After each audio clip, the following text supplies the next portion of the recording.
Bonjour à toutes et à tous, j'espère que vous allez bien et que vous avez faim parce que c'est l'heure de se régaler. Aujourd'hui j'ai décidé de vous repréparer le tout premier gâteau de ma vie que j'ai fait toute seule. Le tout premier gâteau que j'ai fait toute seule de ma vie Bref bon, le tout premier gâteau que j'ai fait, voilà. J'avais 10 ans, on m'avait laissé tout faire toute seule, le four, tout gérer. Et du coup aujourd'hui j'avais envie de le refaire en version un peu améliorée. Il s'agit de la tarte aux pommes. Alors à l'époque évidemment, j'étais qu'une enfant. Donc la tarte c'était très simple, une pâte industrielle qu'on déroule dans un moule, des pommes, du sucre, de la cannelle et au four. Aujourd'hui, je vais la faire de manière un peu plus sophistiquée on va dire, puisque déjà je vais commencer par faire ma propre pâte. J'en ai déjà fait avant, évidemment, c'est pas ma première pâte que je fais, ça serait triste quand même. Mais du coup c'est une version améliorée par rapport à celle que j'avais faite il y a presque 20 ans maintenant, ça fait loin.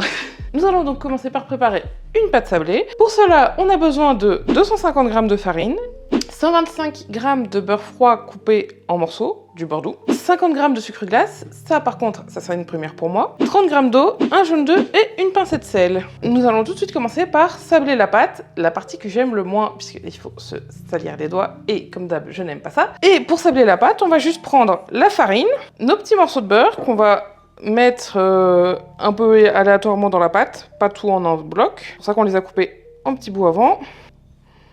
Et donc, on va mettre les doigts là-dedans pour incorporer le beurre et la farine et donner cette texture sablée. Bon, si votre beurre n'est pas complètement froid mais un petit peu pommade, c'est pas dérangeant non plus. Il faut juste pas qu'il soit trop mou, trop liquide. Sinon, ça va casser l'effet sablé. Là, vous voyez, on incorpore bien. On écrase le beurre dans la farine jusqu'à ce qu'il soit complètement absorbé. Et voilà, on a bientôt fini là. Il ne reste plus que quelques petits morceaux. Ça fait des crampes dans la main quand même. Eh oui, faut mériter ses desserts, hein. Faut se dépenser avant pour les faire. Voilà, là ça me semble pas mal. Faut pas trop la travailler parce que sinon après le beurre fond et ça fait tout un amalgame. Donc là vous pouvez voir ça s'effrite bien. Ça ressemble à de la farine un peu plus grumeleuse. C'est exactement ce qu'on cherche. Ah vite, je vais pouvoir me laver les mains. Ah ça va mieux. Bon, il me reste encore un peu de beurre collé sur les doigts parce que ça colle sur les doigts. L'étape suivante, c'est encore plus simple. On met tous les autres ingrédients dans la pâte. Donc d'abord le jaune d'œuf. Hop. Voilà, j'en ferai rien du blanc parce que un seul blanc c'est un peu compliqué. Avec le jaune d'œuf, on rajoute l'eau, la pincée de sel et le sucre glace. Alors ça, du coup, comme je le disais, c'est une première pour moi. D'habitude, j'utilise du sucre en poudre classique. Mais j'ai vu passer sur internet que le sucre glace c'était mieux pour les pâtes sablées parce que ça la rendait moins cassante et plus fondante, plus textureuse. Donc je me suis dit, pourquoi pas tester. Et à cette étape, vous pouvez également ajouter un arôme à la pâte si vous voulez, comme un zeste de citron, un peu d'arôme de vanille. En hiver, on peut mettre un peu d'épices à pain d'épices, bref. Moi, pour l'instant, je vais juste la laisser comme ça. Je veux d'abord vérifier l'histoire du sucre glace avant d'ajouter des arômes. Et donc là, comme tout à l'heure, on remélange avec les doigts. Jusqu'à obtenir une boule, une pâte de boule, une boule de pâte. Une boule de... Oui, une boule de pâte. Qu'est-ce que ça colle aux doigts. Mais j'avais prévu le coup. Parce que j'ai pas envie de salir l'autre main là. Ça colle trop. J'aime pas ça. Et voilà! Alors pour l'instant elle est encore un peu collante, c'est normal puisque avant de l'étaler dans notre moule à tarte, on va la mettre au frigo pendant une demi-heure, une heure, histoire de raffermir le beurre et justement pouvoir l'étaler correctement après. Et voilà, ma pâte est du coup au frigo, donc on se retrouve dans un moment pour finir la tarte aux pommes. Et comme vous avez pu le voir, ça prend vraiment pas longtemps de faire une pâte sablée, donc c'est mieux que de s'acheter une pâte. Bon après si on n'a vraiment pas le temps ou la flemme de faire une pâte industrielle c'est bien, mais les pâtes maison c'est toujours meilleur. Allez, à tout à l'heure. A few moments later. Et nous revoilà après une petite heure passée au frigo. Il va donc maintenant être l'heure d'étaler la pâte et de la mettre dans notre petit moule. Pour ça je vais mettre un petit peu de farine sur mon papier cuisson. Est-ce qu'il est assez large au moins? Je sais pas vérifier.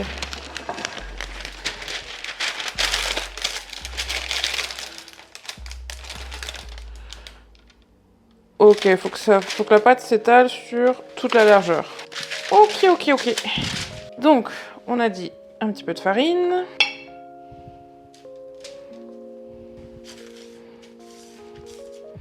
Et ma pâte. Oh, elle est toute dure maintenant. Enfin, dure. Elle est bien ferme, quoi.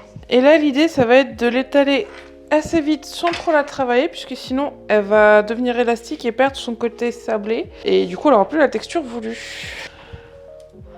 Donc là, elle est peut-être un peu trop cassante. Bon, ça fait un moment que j'ai pas fait une pâte à tarte quand même. J'ai plus trop l'habitude. Donc là, je vais d'abord l'étaler sur la largeur. Voilà. Et maintenant, dans ce sens-là. Je disais que ça soit quand même à peu près rond. Oh là là. C'est pas tout à fait ça encore.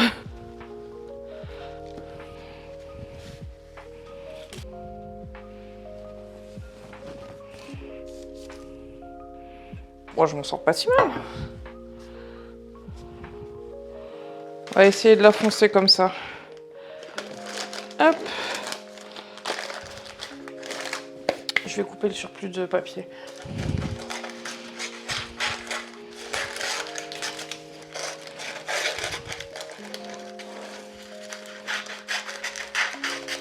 Hop, du coup, on va bien foncer la pâte, la mettre dans les coins. Et c'est pas trop mal. Franchement, ça faisait 10 ans que j'avais pas fait de pâte, je suis fière de moi là.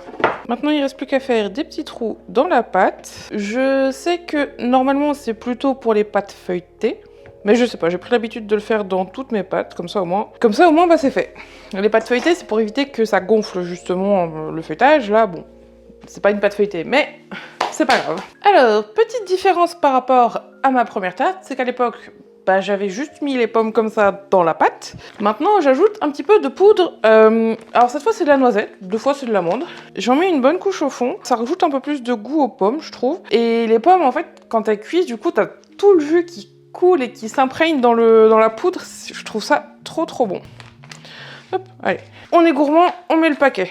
Ou la fin du paquet, en tout cas. On étale bien pour qu'il y en ait partout. J'ai oublié de mettre mon four à préchauffer. Quelle andouille. Alors, je vais le mettre à 180. Je me souviens plus comment je le cuisais à l'époque. On va dire 180 en chaleur traditionnelle. Voilà, ma poudre de noisette est bien étalée. Il ne reste plus que s'occuper des pommes. Puisque une tarte aux pommes sans pommes, c'est de la pâte et de la poudre de noisette.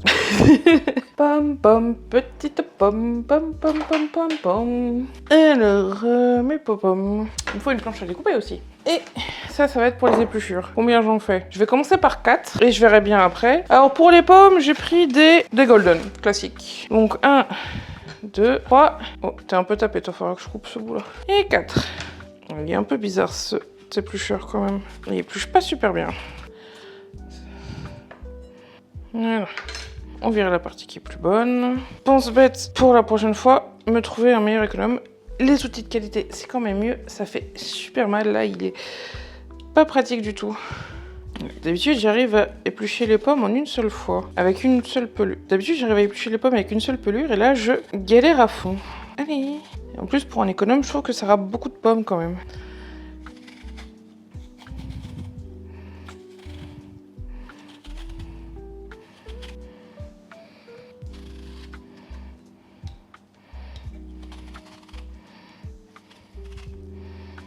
Et voilà, j'ai pelé mes 4 pommes.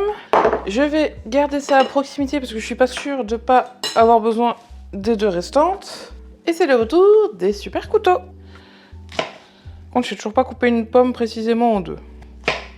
Et j'ai loupé la moitié, on le voit là. On va prendre le plus petit pour enlever les trognons. C'est un travail de précision, donc petite lame pour précision.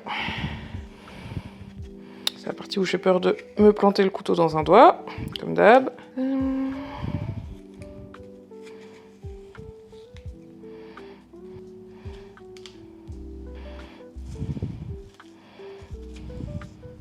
Voilà, et de une. Ça va quand même plus vite avec des bons couteaux.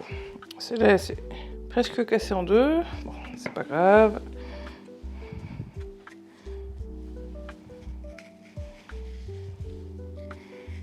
Allez, plus que de moitié.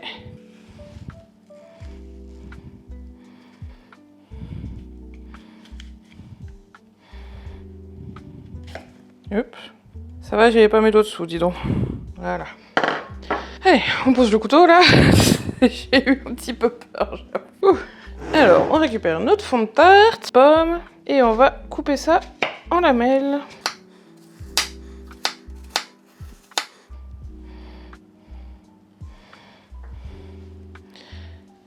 Et il reste... Alors, j'ai pas la technique pour faire ça proprement en éventail. Hein. On va Chaque fois, j'essaie de faire ça proprement et puis ça se casse la figure.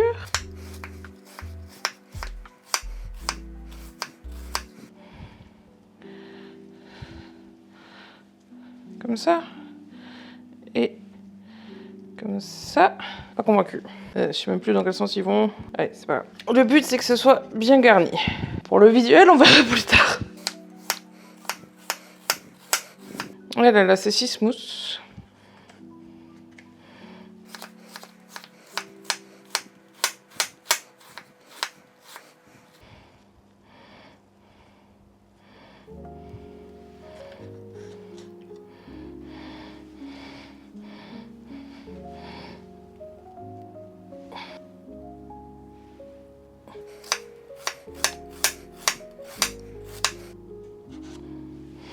Et bah 4 pommes, c'était parfait. Tadam! Bon, avec un peu plus d'adresse, je suppose qu'en les rangeant plus proprement, on peut en mettre un petit peu plus et que ça soit plus garni en pommes, mais je suis contente quand même. J'ai pas perdu la main. Il ne reste plus qu'une dernière touche pour finaliser la tarte avant de la mettre en cuisson. C'est de mettre un petit peu de sucre pour caraméliser sur le dessus. Et puis bon, quand je faisais mes tartes, quand j'étais enfant, je faisais avec les pommes que j'avais et des fois je faisais ça avec des Granny Smith. Alors j'aime bien croquer dans une pomme acide, mais ça fait toujours, c'est toujours mieux avec un petit peu de sucre quand même. Et de la cannelle. Ça, on peut y aller plus généreusement. Et donc il reste plus qu'à enfourner. Par contre, je me souviens plus à pendant combien de temps je la faisais cuire.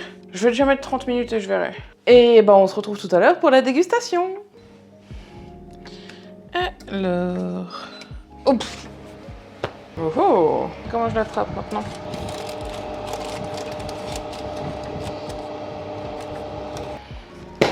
Et bah ça m'a l'air bien cuit tout ça. J'ai cassé un petit bout. Bah, comme ça je vais pouvoir goûter la pâte, mais c'est chaud. Ah ah, ah ah. Bah elle est super bonne cette pâte. J'ai envie de la goûter maintenant, mais c'est chaud brûlant, je vais jamais pouvoir la couper. On va essayer, j'ai trop envie de goûter.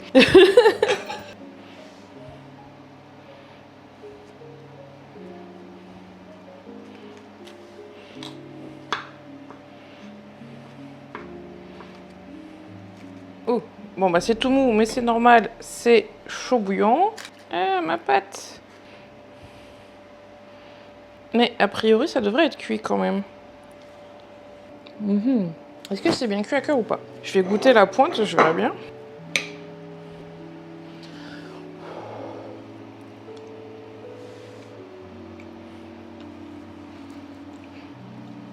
Ouais, bah pour moi c'est super bon. C'est cuit. Faut juste que ça refroidisse pour que la pâte soit moins molle, je suppose. Ou moins cassante. Après bon, c'est une pâte sablée, c'est normal que ça soit cassant. C'est trop bon. Je suis contente d'avoir refait cette tarte. Ça faisait longtemps que je l'avais pas faite et c'est trop bon. Du coup, je vais pouvoir aller me régaler avec ça. Sur ce, si cette vidéo vous a plu, n'hésitez pas à commenter et à liker. Vous pouvez aussi vous abonner si ce n'est pas déjà fait. Pensez bien à activer la petite cloche pour recevoir toutes mes notifications. Pour plus de contenu de ma part, vous pouvez me retrouver sur ma chaîne littérature un samedi sur deux à 11h et sur Twitch tous les mardis et jeudis à 21h. Tous les liens sont dans la description. Je vous souhaite un excellent week-end et à très bientôt pour une nouvelle vidéo. Ciao!